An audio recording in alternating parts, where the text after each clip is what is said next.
This really begins back in 2011 when DeMar Canada pleaded guilty to child abuse.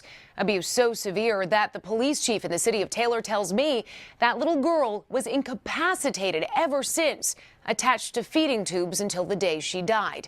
And sadly, stories like this one are more common than you might realize. Just this week in Pennsylvania, a father charged with murder after a baby he shook died 23 years later. The 23-year-old had been living in a vegetative state ever since the incident. And in Washington state, another case. A 15-year-old girl died after being shaken as an infant by her father.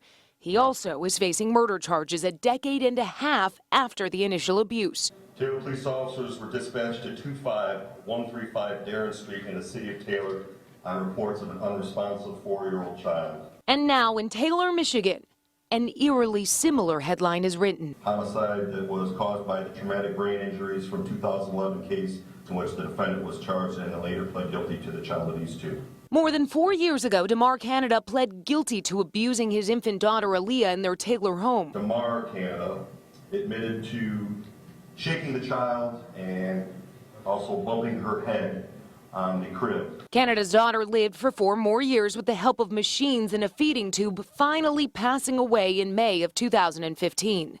Since the death of his daughter, he has lost the house. He's now living down in Brownstown with his sister. He's only working part-time. Canada didn't say much during his arraignment. I work at a pizza buffet. His bail was denied. He'll remain in jail awaiting trial. If convicted of murder charges, he faces life without parole.